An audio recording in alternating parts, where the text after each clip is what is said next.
그리고 그 순간 뭔가가 툭 떨어졌어요. 저승사자가 저를 보면서 웃고 있었어요. 제 나이 28. 8년 사귄 남자친구와 결혼을 했는데요. 남들 다 한다는 신혼여행도 못 가고 웨딩 사진도 포기하고 급하게 식만 올렸습니다. 남자친구 아버지 때문이었어요. 갑자기 담도한 말기 진단을 받으신 거예요.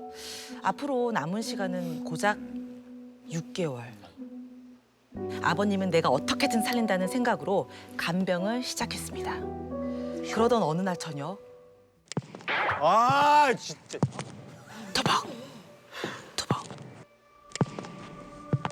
어디선가 요란한 발자국 소리가 들리는 거예요. 누가 이 시간에 면회 왔나? 저기를 왜 새카만 옷을 입은 남자가 아버님 병실로 들어가고 있었다. 그런데 이거 살려주세요. 아버님 병실에서 절박한 비명소리가 들려왔어요. 아버님! 살려주세요. 누구야, 잔뜩 살려주세요. 겁에 질려서는 갑자기 왜 이러세요? 예? 아버님!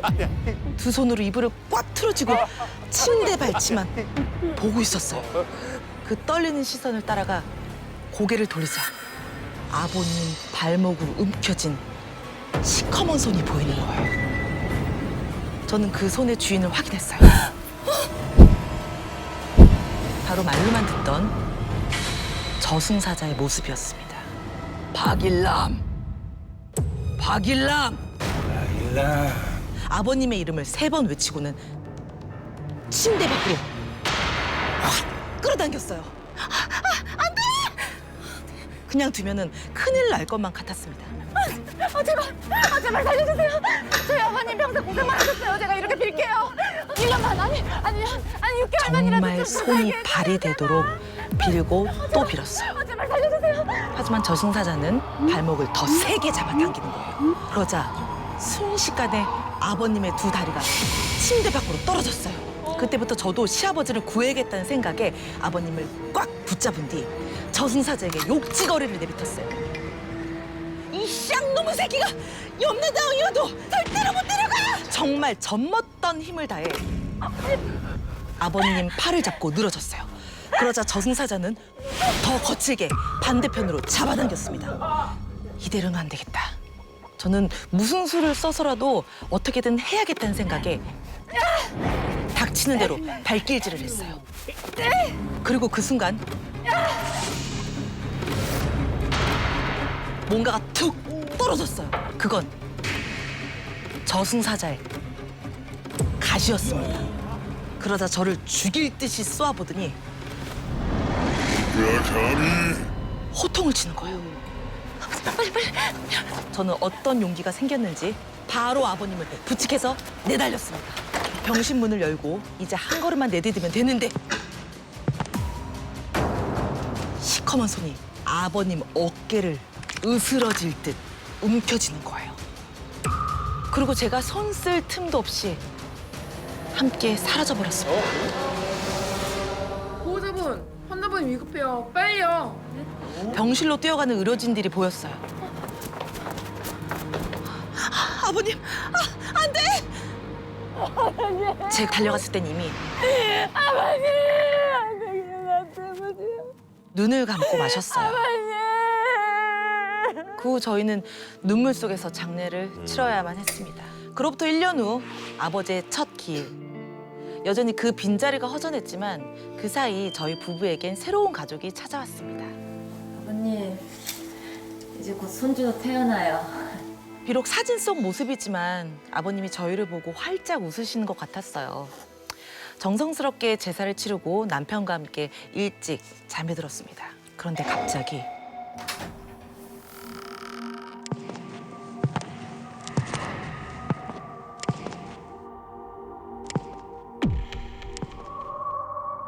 검은 도포,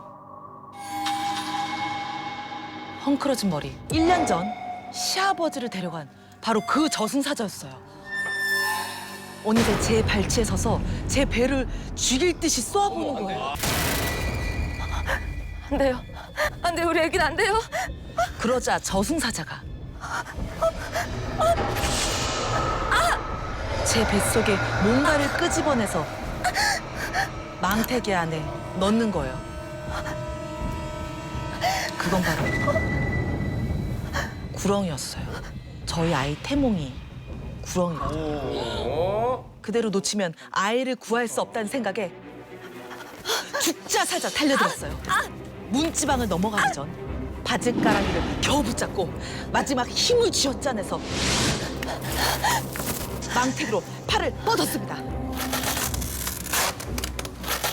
제 손에는 찢어진 도포자락이 쥐어져 있었어요. 또. 그리고 망태기는 바닥에 떨어져서 나뒹굴렀습니다. 저는 온몸으로 망태기를 꽉 끌어안았습니다.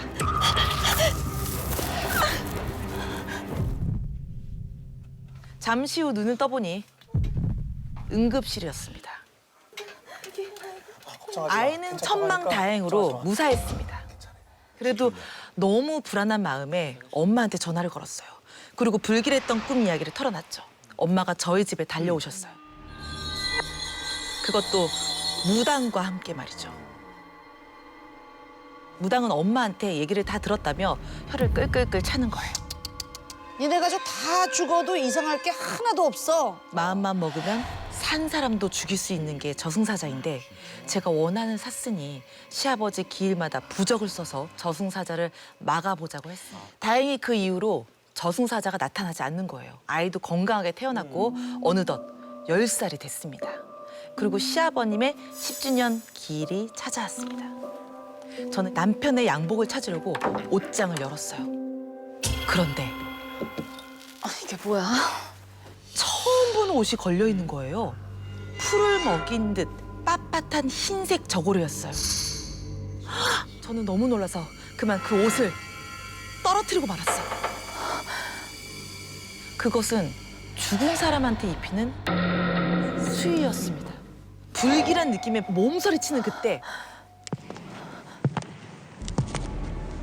그리고 곧이어 바로 제 귀에서 들리는 소름 끼치는 웃음소리.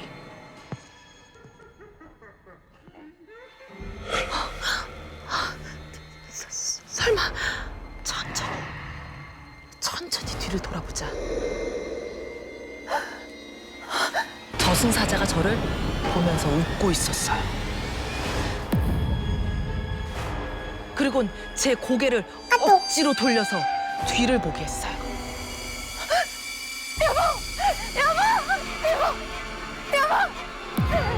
옷장 안에 흰 수의를 입은 제 남편의 모습이에요.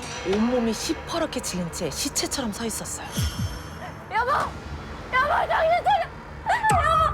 여보, 정신 차려. 목이 터져야 소리를 지르며 잠에서 깨어났어요.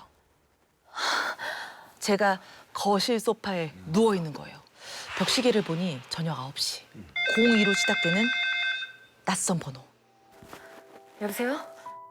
박철민님 보호자분 되세요? 네. 여기 응급실인데요. 응급실이요? 남편 이름만 듣고 무작정 병으로 달려갔습니다. 승훈아. 아빠 어떡해. 아빠 어디 있는데? 어? 아유, 승훈아 울지 마. 괜찮아. 집에 오던 길에 남편 차가 덤프트럭과 충돌한 것이었습니다. 다행히 아이는 크게 다치진 않았어요. 하지만 남편은 의식을 잃은 채 응급 수술 중이었습니다. 수술실 앞에서 발을 동동 구르면서 남편을 기다리다가 올해 부적을 받지 않았다는 사실이 떠올랐습니다. 저는 울면서 엄마한테 전화를 걸었어요. 엄마 큰일 났어. 수근이 아빠 죽으면 어떡해. 그날 새벽 엄마가 병원에 찾아왔어요. 엄마. 엄마 이게 다 뭐야? 그런데 양손에 음식을 바리바리 싸두고 오신 거예요. 무당이 그러는데 저승사자가 박서방 잡아가기 전에 빨리 사자상을 차려야 된대. 정성을 들여서 상을 차리면 저승사자의 원한을 달랠 수 있다는 것이었어요. 저희는 병원 주차장에 사자상을 차렸습니다. 제가 잘못했습니다. 제발 제 남편 좀 살려주세요. 제발. 며칠 후 기적이 일어났습니다. 사경을 헤매던 남편이 깨어난 거예요. 다행히 이젠 생명에는 지장이 없다고 하네요. 이만하길 천만 다행이지 정말. 하지만 한쪽 다리를 잃고 평생 의족을 신은 채 생활하게 되었습니다. 장장 10년에 걸쳐 저희 가족을 집요하게 괴롭혔던 저승사자. 그를 함부로 건드린 대가는 정말 참혹했습니다. 그래도 그런 일 있고 난 이후에는 신기하게도 저승사자가 한 번도 나타나지는 않았어요. 그때 10살이었던 아들도 이제 다 커서 군대를 갔다 왔고요. 어유 그럼. 남편도 다리를 다치고 장애를 입긴 했지만 회사 생활도 잘하고 건강하게 잘 살고 있습니다.